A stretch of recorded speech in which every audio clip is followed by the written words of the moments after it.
I'm doctor Achyut, consultant general physician, Bloom health multi speciality hospital, Hyderabad. ఈ రోజు వీడియోలో మనం టీబీ గురించి తెలుసుకుందాం. క్షయవ్యాధి అంటారు. అసలు టీబీ అంటే ఏంటి, అది ఎలా సోకుతుంది, దానివల్ల వచ్చే సిమ్టమ్స్, లక్షణాలు ఎలా ఉంటాయి, దాని నుంచి కాపాడుకోవాలంటే మనం ఏం చేయాలి, ఒకవేళ టీబీ వస్తే దానికి ట్రీట్మెంట్ ఎలా ఉంటుంది, ఈ విషయాల గురించి తెలుసుకుందాం. టీబీ అనేది ఒక బ్యాక్టీరియా, ట్యూబర్కులోసిస్ అనే బ్యాక్టీరియా ఇన్ఫెక్ట్ అవ్వడం వల్ల మన బాడీలో మెయిన్ గా లంగ్స్ లో ఇన్వాల్వ్ అయ్యే ఇన్ఫెక్షన్ అన్నమాట. కానీ లంగ్స్ తో పాటు డిఫరెంట్ బాడీ పార్ట్స్ కూడా ఇన్వాల్వ్ అవ్వచ్చు. లైక్ జాయింట్స్ కానీ, బ్రెయిన్ కానీ, లేకపోతే ప్లూరా కానీ, లేకపోతే కడుపులో పేగుల్లో కూడా టీబీ వచ్చే అవకాశం ఉంటుంది. సో బాడీలో చాలా బాడీ పార్ట్స్ కి టీబీ ఇన్ఫెక్షన్ అనేది సోకే అవకాశం ఉంటుంది. సో ఈ టీబీ ఎలా సోకుతుంది, ఇప్పుడు పక్కన వేరే వాళ్ళకి ఎవరికైనా టీబీ పేషెంట్ ఉన్నారనుకోండి, ఇంట్లో ఎవరైనా టీబీ పేషెంట్ ఉన్నారు, లేకపోతే చుట్టుపక్కల కానీ సరౌండింగ్స్ లో కానీ మన చుట్టుపక్కల ఉండే వాళ్ళలో టీబీ పేషెంట్స్ ఉన్నారనుకోండి, వాళ్ళు దగ్గడం వల్ల ఆ టీబీ బ్యాక్టీరియా అనేది ఎయిర్ ద్వారా స్ప్రెడ్ అయ్యి అదే బ్యాక్టీరియాని మనం ఇన్హేల్ చేసుకోవడం వల్ల మనకు టీబీ స్ప్రెడ్ అయ్యే ఛాన్స్ ఉంటుంది అనమాట.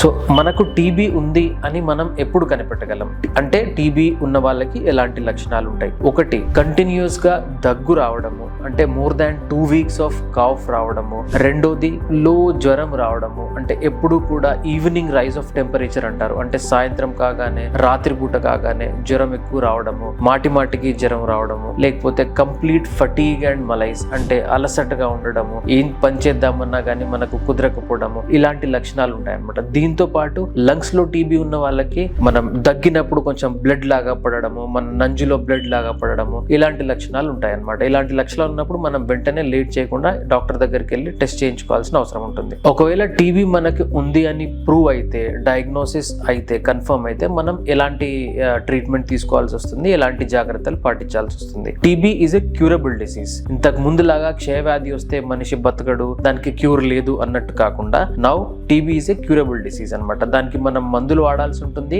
కన్ఫర్మ్ అయిన టీబీకి ఒకవేళ లంగ్స్ లో టీబీ ఉంటే దానికి 6 నెలల కోర్స్ ఉంటుంది. అది కంటిన్యూస్ గా వాడి రెగ్యులర్ గా కోర్స్ కంప్లీట్ చేస్తే టీబీ నుంచి కంప్లీట్ గా క్యూర్ అయ్యే అవకాశాలు కూడా ఉంటాయి. ఎలాంటి ప్రికాషన్స్ తీసుకోవాలి, మనం ఎప్పుడు మాస్క్ ధరించడము, పబ్లిక్ ప్లేసెస్ లో వెళ్లకుండా ఉండడము, జనాలకి దూరంగా ఉండడము, ఇలాంటి ప్రికాషన్స్ పాటిస్తే ఏంటంటే మన నుంచి వాళ్ళని ప్రొటెక్టివ్ గా ఉంచగలుగుతాం అనమాట. So finally TB is a curable disease. TB వచ్చిన వాళ్ళు కంప్లీట్ గా క్యూర్ అయ్యే అవకాశం కూడా ఉంటుంది. అండ్ టీబీ సోకకుండా ఉండాలంటే మనం మాస్క్ వాడడము, లేదా క్రౌడీ ప్లేసెస్ లో, ఎక్కువ జనాలు ఉండే ప్రదేశాల్లో వెళ్లకుండా ఉండడము, హాస్పిటల్స్ కి వెళ్ళినప్పుడు, ఎవరైనా చూడడానికి కానీ విజిట్ కి కానీ వెళ్ళినప్పుడు మాస్క్ కంటిన్యూస్ గా యూజ్ చేయడము. సో ఇలాంటి ప్రికాషన్స్ వాడితే మనం టీబీ నుంచి కాపాడుకోగలుగుతాం.